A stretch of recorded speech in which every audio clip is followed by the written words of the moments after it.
Henry, we'll start with you, man. Coach, you look a little more polished. You're just so good. You just go right into it, man. That's A what little I more hear. polished tonight, man. They cut off their baseline drive. A little more intensity, a little swagger. Yeah. Looked good. Yeah, I thought in the first game, I thought, again, that first minute or two of the second half, we're probably not coming out with quite the pop you'd like. But then after those first few possessions, I thought that middle part there, we got good again defensively. It was a step for sure defensively tonight, probably a bigger one than maybe I even anticipated because this is a good team. I mean, it was a 7-point game at Oregon State with 6 to go. They played hard. You could see the way they came out. They have good athletes. They made some shots early. They got into a bit of a rhythm. And fortunately, our defense was able to kind of still settle in after that and get enough stops to take a step. You know, as crazy as this isn't really about winning and losing as much as it is just trusting our process and continuing to grow. Their efficiency numbers probably end up looking a little better than they would have normally. Those last 10 minutes, I think they started hitting shots a little better, but they end up shooting 44%. You held them to 36 in the first half. Were you happy with the shot selection they were getting out of you guys? Very. Again, you got to go watch the film usually to just make sure kind of what you saw or what you think you saw is accurate, and sometimes it's not. And like I think I said in the pregame radio, in the first 3 games we've had, you know, I kind of went back to the film and felt a lot better about our team than maybe I felt after the game. This might be one where I feel pretty good and I go back, watch the film, and maybe don't feel as good. But I do think defensively these guys are hopefully buying into the idea that that's what's going to kind of carry us. We have very gifted offensive players. We know that. I think the other team knows that. I think our players know that. It's just going to be a question of how committed to defense can we get. And when we can, I think we can be pretty good. And to follow that up, then, committed to defense is obviously what you've been preaching all offseason every time you've talked to us. But you say you're going to press, and you still haven't really pressed. I know it's only 2 games. Are you guys going to press? Yeah, right now, again, tonight we forced 16 turnovers. You know, the 3 previous games we were 20 in that area, so we're continuing to turn teams over. We've done obviously some zone presses and some 3/4 court stuff. We did it again tonight, but until we get there, and today was probably the first game we've had where I want to come in and hang our hat in our defense and say, you know what, we got stops tonight, and I don't want to lose out on those repetitions and those possessions for us to build that. And then as we want to expand it, we will. The reality is these teams we played are smaller and quicker than us, and we've got to be able to guard those kind of guys. And we've had issues with that in the past. So that's my priority number 1 right now. And I guess my answer to you would be that's to be determined. It sounds like you're willing to adjust though to the press based on the opposing team, whereas maybe in the first 2 years I think a lot of people wondered if you were just all in on the press regardless of matchups. Sure. I guess that question would be step 2 to this. Right now, to me, we've got to, as a team, whether we're matchups or no matchups, we would be playing this way regardless of anybody because we need to learn to get stops in the half court. And as we expand it going forward, we may or may not, based on your question. Paul, at the end of the first half, when you guys were able to pull away, the guards really getting out in transition, was that defense going to offense or them focusing more on just pushing back? I think it was one of them. I don't know, it was Quan or Zane or somebody in I think the second or third media timeout. We could feel them, I think, getting a little tired. I thought they came out with some great pop. They were excited to play. They played hard. They're a very quick team. And they came out with good energy, and I think at some point you could feel them losing a little bit of that, and I think that's when we found a little bit of our rhythm, and hopefully we're able to kind of put our imprint on the game. Your team's getting rebounds, but not a lot of those are offensive rebounds. You got 3 last game and 8 today. Yeah. Is there a specific reason for that?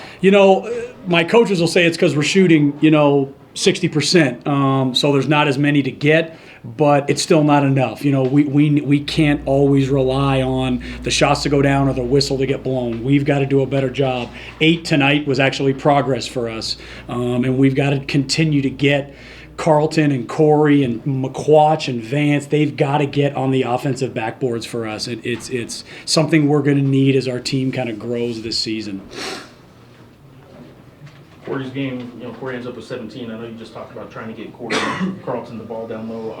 Offensively, Corey does what he does. I mean, I guess it's no surprise that he could score Yeah. 17. Did he do what you want him to do offensively? You know, I thought his first half when he subbed in changed the game. I thought he came in and the game was kind of going a little back and forth, and I think a lot of people saw the offense, but his defense in the first half was exceptional. His defense in the second half, we still have to improve a little bit, but everybody knows Corey's an amazing offensive player, very gifted. One of the best low post players I've ever had, and getting him the ball down there, good things are usually going to happen. We just need him to help round us out with the defense and the rebounding so that he becomes, more of a complete player. But I think we all know how good of an offensive player he is on the block. What strides did he take from last year on the defensive and the rebounding side? Like I said, I think even in that first half, even in our first game, the way he's actually committed to challenging shots and moving and getting out, and he can switch things and guard, and he could do that last year at times, but I mean, he'll probably tell you more. I think he's lost a little bit more weight. I think he's in better shape. He's been lifting every single morning when we do kind of morning workouts and stuff, and I think his body just looks better, and he's moving better because of it. We just got to make sure it stays consistent over the course of the game, particularly on the backboard, because offensively he's a tremendous talent. Jaquan was real aggressive offensively right away, but how did he affect the game just overall? What continues to be early on for him, coming back off everything last year? It's pretty impressive because I think there's a lot of guys, as you can see, Zane and JJ and guys trying to find their rhythm, and they've been out for a year. He's been out for 2 years, so it's a testament to him and how hard he works on his game and how much time he spends in the gym that he's already kind of looking pretty smooth out there. There's still some turnovers I'm sure he wants to have back, and I do too, but I like the where he's at. Game 2 of the season is probably even a lot further ahead than I maybe even anticipated. Paul, you mentioned last game, McQuatch, how good he is off the basketball. How important is it to have a player like that on a team with the guards? Because tonight it was very quiet, but it really good stat line. Yeah, no, we know we have good offensive players. We know those two guys over there are great at creating offense. We know we have some other guys as well. So anyone that can just bring defense, rebounding, moving the ball, just really makes our team kind of gel when they're on the court together. And Quatch is kind of the epitome of that for us. I thought Tavian came in tonight and did some similar stuff. JJ does it in kind of different ways and maybe a different package. Hopefully E-Man and Kurt and these younger guys, as you can see, will also develop into those kinds of players. But Quatch so far has been exactly what we needed him to be. He's a junior who's played for 2 years, a lot of basketball, and he helps kind of round out the guys when they're out on the floor, no matter what the lineup is. Coach, how do you measure your conditioning development? It's not bad. It's probably not where I'd like, but, the way I've approached this season is drastically different than others. The T-shirt I wore on the first day of practice was process. The first thing we talked about the first time we met with them was process. This is a team that's really going to have to embrace. It's a long journey together. We're going to have some ups and downs. We got guys playing basketball for the first time in 1 year and 2 years and transfers, and I really want them to take a very process-oriented mindset to our games, and that's hopefully going to carry us throughout the year. And if there's a little setback here and there, we just keep going forward. I just think the ceiling on this team is so high. I don't want to move that, subvert that from the organic path it's going to take, and I'd like to just kind of guide this thing and then manage it as we go along, whether it's overall the defense like Jeff's talking about, the rebounding like Isabel's talking about, the turnovers. Great second half. I mean, to turn it over in the second half that way, that's the first time that's happened for us. So we just got to get these little wins along the way. I know people will look at the score and go, oh, that was great, but no, we got to get better for Wednesday and just keep trying to find ways to improve. And I love the ceiling of this team. Last one. You briefly mentioned him, but Tavion's out there 13 minutes. He's a guy you're not running any offense for. He's a guy that's not out there supposed to look for a shot. So Yeah. why is he out there 13 minutes?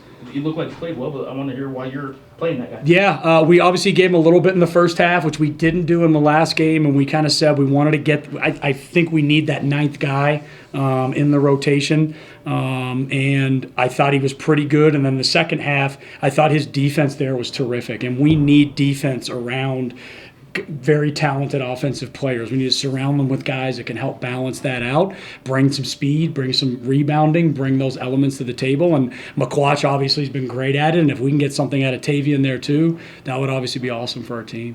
Thanks, Coach. Thanks.